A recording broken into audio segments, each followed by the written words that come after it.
As you can see, I've done the one in the back already, so we're alright there. I've cut a slot in the tube, so all I've got to do is now try and fit it in. So I'll probably do it that way and slide it in. Once I get to a point there, I'll then attach it to there. So that's what we're going to do now. As you can see, I've just got it started, and basically I wiggle it in and hopefully turn it. So just wiggle it in and get it in as far as I can. Hopefully that'll do it. And it is a case of a little knock on the end. That's going in quite quickly, so I hope you can see that.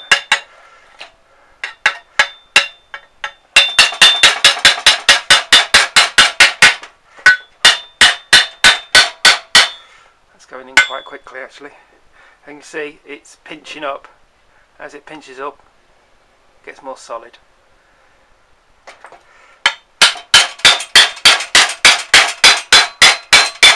I think that's far enough for me. I'm quite happy with that.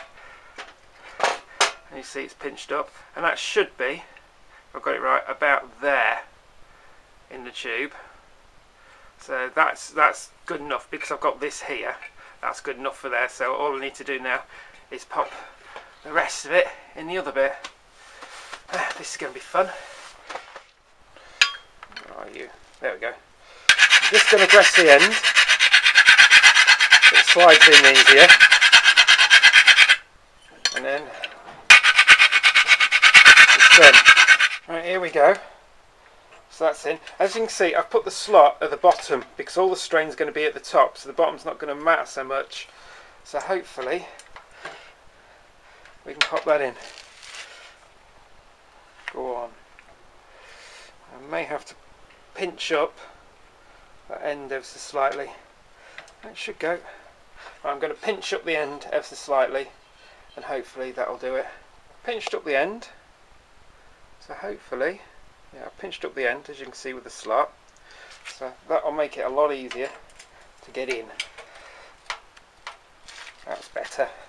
And then just a matter of what I've got is a brass lump hammer. Hopefully I'll just tap it down.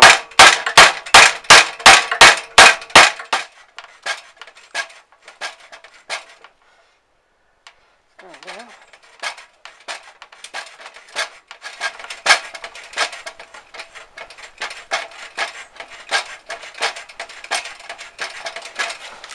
As you can see, it is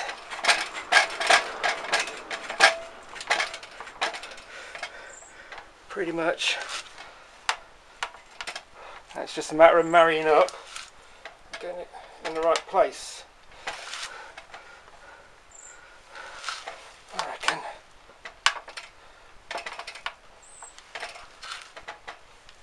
That's it. Right, I've got it down now, just got to clean this up. So I'm going to wire brush it, clean it up. There is a little bit of a gap there, but that's not to worry because that'll fill up with weld. That's why I've put the tube in there, so I'm not just relying on weld joining the two pieces together. What you've got to remember is this bar was bent and now it's straight. So it's really, really straight along there.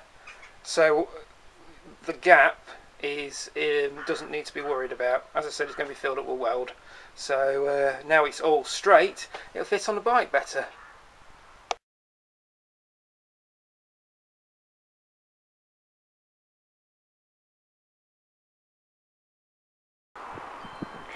Right, all cleaned up, ready for paint.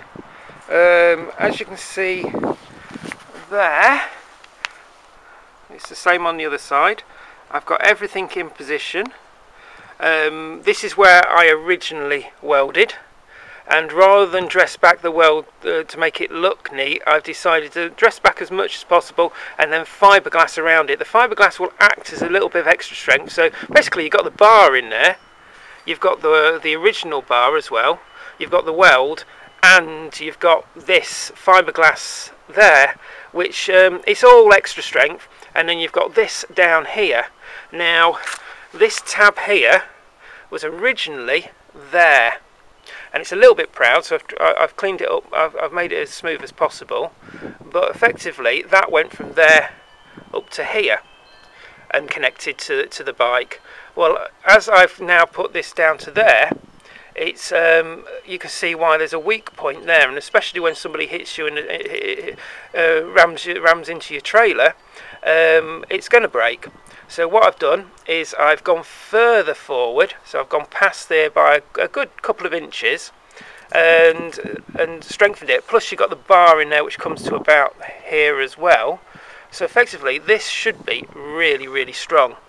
So that's all dressed up. I've also dressed in a little bit of the welds as well, just to make it look neat and look like a feature. And that's it, job's done. All done, ready for paint. Just got to paint it now.